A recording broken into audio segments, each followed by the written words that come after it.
To our channel shine world with आजी। इस video में हम लोग देखने वाले हैं क्लास 12 शिक्षा शास्त्र का चैप्टर 2 बौद्धकालीन शिक्षा। तो इस चैप्टर के हम लोग मोस्ट इंपॉर्टेंट क्वेश्चन से देखने वाले हैं। जितने भी आपके मोस्ट इंपॉर्टेंट लघु उत्तरीय प्रश्न हैं, मतलब कि शॉर्ट टाइप क्वेश्चन हैं, वो हम लोग इस वीडियो में देखेंगे। तो ये वीडियो बहुत इंपॉर्टेंट होने वाली है, इसलिए इस वीडियो का एंड तक देखिएगा और वीडियो अच्छी लगे तो प्लीज़ से लाइक कर दीजिएगा। तो चलिए स्टार्ट करते हैं। तो यहाँ पे जो हम लोग का फर्स्ट क्वेश्चन है वो है हमारा, बौद्ध धर्म के मुख्य विचार क्या हैं। मतलब कि जो बौद्ध धर्म है उसके मुख्य विचार कौन कौन से हैं, वो किन विचारों का समर्थन करता है। तो चलिए देख लेते हैं। सबसे पहले हम लोग इसमें हेडिंग डाल देंगे बौद्ध धर्म के मुख्य विचार।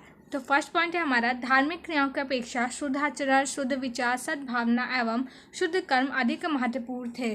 तो इसमें क्या बताया जा रहा है कि जो बौद्ध धर्म है इसके अंतर्गत धार्मिक क्रियाओं पर कम बल दिया गया था, इसकी अपेक्षा शुद्ध आचरण, शुद्ध विचार, सद्भावना और शुद्ध कर्म पर अधिक बल दिया गया था, इसे अधिक महत्वपूर्ण माना जाता था। चलिए सेकंड पॉइंट देखते हैं। सेकंड पॉइंट है, कर्म और ज्ञान में कर्म मुख्य है। मतलब कि उस टाइम पे कर्म और ज्ञान में दोनों में जो है कर्म को ज़्यादा अधिक माना जाता था। मतलब कि कर्म करने पर ही फल प्राप्त होगा, यही माना जाता था। नेक्स्ट है, शुद्ध आचरण द्वारा कोई भी व्यक्ति मोक्ष प्राप्त कर सकता है। तो क्या बताया जा रहा है, जिस व्यक्ति का आचरण शुद्ध होगा वह व्यक्ति मोक्ष की प्राप्ति कर सकता है, निर्वाण की प्राप्ति कर सकता है। नेक्स्ट क्या है, इसमें बताया जा रहा है कि जो मनुष्य है वो अपने भाग्य का स्वयं विधाता है। जो मनुष्य होता है वह जैसे कर्म करता है उसको वैसा ही फल मिलता है, इसलिए जो मनुष्य होता है वो अपने जो है भाग्य का स्वयं विधाता होता है, वो अपने भाग्य को स्वयं लिखता है। तो ये सारा कुछ बौद्धकालीन विचार थे। आई होप आप लोगों को समझ में आ गए होंगे। आगे बढ़ते हैं। नेक्स्ट क्वेश्चन है हमारा, किन्हीं 3 बौद्ध कालीन संस्थाओं को स्पष्ट कीजिए। जो है बौद्धकालीन संस्थाएं, मतलब कि जो बौद्धकालीन में शिक्षा देने का कार्य करती थी, जो संस्थाएं जिन्हें विद्यालय कहा जाता था, विश्वविद्यालय, उनके बारे में बताना था। चलिए देखते हैं। तो यहाँ पे फर्स्ट हम लोग का आ जाता है तक्षशिला विश्वविद्यालय। तो देखते हैं ये इसमें क्या था। भारत का प्रथम प्रसिद्ध विश्वविद्यालय तक्षशिला विश्वविद्यालय था। यह आधुनिक रावलपिंडी पाकिस्तान के निकट स्थापित था। यह पूर्व में वैदिक शिक्षा का प्रमुख केंद्र था। बौद्ध काल में इसने बौद्ध शिक्षा के प्रसिद्ध संस्थान का रूप धारण कर लिया। तो इसमें क्या बताया जा रहा है कि जो तक्षशिला विश्वविद्यालय है ये जो पहले जो था ये हमेशा से चला रहा है, बहुत प्रसिद्ध विश्वविद्यालय है और ये पहले जो है वैदिक कालीन शिक्षा का मुख्य केंद्र था। लेकिन जब हमारे वहाँ बौद्धकालीन शिक्षा आई वैदिक कालीन शिक्षा के बाद में, तब यह बौद्धकालीन शिक्षा का केंद्र बन गया था। आगे देखते हैं। नेक्स्ट है हमारा नालंदा विश्वविद्यालय।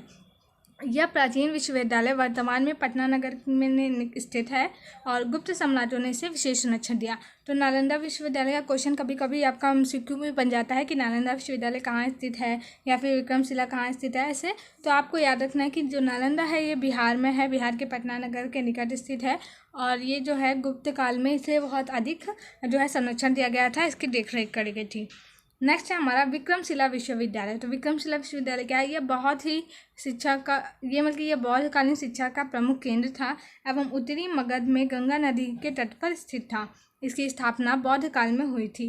यहाँ पे बौद्ध धर्म था, इसकी स्थापना जो है विक्रमशिला विश्वविद्यालय की स्थापना बौद्ध काल में हुई थी। तो ये तीनों कुछ मोस्ट इंपॉर्टेंट आपके बौद्धकालीन विश्वविद्यालय थे। इन तीनों को ही लर्न करना है आपको। ये तीनों कहाँ स्थित है ये भी अच्छे से आपको लर्न करना है, क्योंकि MCQ में ऐसे पूछे जाते हैं। आई होप आप लोगों को समझ में आ गया होगा। चलते हैं मैं नेक्स्ट क्वेश्चन पे। जो नेक्स्ट क्वेश्चन है हमारा वो है, बौद्धकालीन शिक्षा प्रणाली के क्या उद्देश्य थे, वर्तमान में उनकी प्रासंगिकताओं की विवेचना कीजिए। तो मतलब कि जो बौद्धकालीन शिक्षा दी जाती थी उनके उद्देश्य क्या थे, तो चलिए देख लेते हैं। तो सबसे पहले हम लोग हेडिंग डालेंगे, बौद्धकालीन शिक्षा प्रणाली के प्रमुख उद्देश्य निम्नलिखित थे। फर्स्ट है हमारा, बौद्ध शिक्षा प्रणाली का मुख्य उद्देश्य आत्मनियंत्रण, आत्मानुशासन तथा आत्म ज्ञान का विकास करके शिक्षार्थियों के व्यक्तित्व का विकास करना था।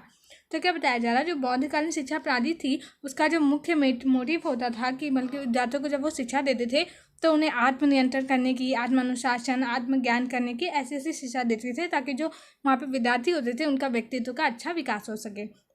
सेकेंड पॉइंट है हमारा, मठों एवं विहारों में, मठ और विहार क्या होते थे, वही जहाँ पे बौद्ध शिक्षा ग्रहण की जाती थी। जैसे कि जो है वो वैदिककालीन शिक्षा में गुरुकुल हुआ करते थे, वैसे ही बौद्धकालीन शिक्षा में मठ और विहार हुआ करते थे। तो मठों एवं विहारों में छात्रों को सात्विक जीवन, संयम, सदाचार की शिक्षा दी जाती थी। इसका मुख्य उद्देश्य विद्यार्थियों के चरित्र निर्माण में सहायता करना था। तो क्या था, जो मठ और विहार होते थे वहाँ पे जो बच्चे होते थे उन्हें सात्विक जीवन, संयम जीवन, मतलब कि जो है भोग विलास से बिल्कुल दूर रहना और एकदम सादा जीवन जीने के लिए सिखाया जाता था। उन्हें सदाचार की शिक्षा दी जाती थी ताकि उनका जो छात्र होते थे, उनके बालक होते थे, उनके चरित्र का निर्माण हो, अच्छे चरित्रवान बने वो, इसलिए उनको ये सारी शिक्षा दी जाती थी। नेक्स्ट पॉइंट है, बौद्ध शिक्षा प्रणाली में शिक्षा का एक अन्य प्रमुख देश नहीं यहाँ पे उद्देश्य होना चाहिए था। बौद्धकालीन शिक्षा प्रणाली का एक अन्य महत्वपूर्ण उद्देश्य दुख एवं अज्ञानता से मुक्ति का मार्ग प्रशस्त करना था। बल्कि बौद्धकालीन शिक्षा में ये सिखाया जाता था कि या किसी को अज्ञानता है, दुख है, तो उसे कैसे दूर किया जाए, उसके लिए क्या जो है उपाय निकाले जाएँ। तो ये सारी कुछ शिक्षा जो है हमारे बौद्धकालीन में दी जाती थी। तो ये सारे कुछ मुख्य उद्देश्य होते थे। आई होप आप लोगों को ये भी समझ में आ गए होंगे।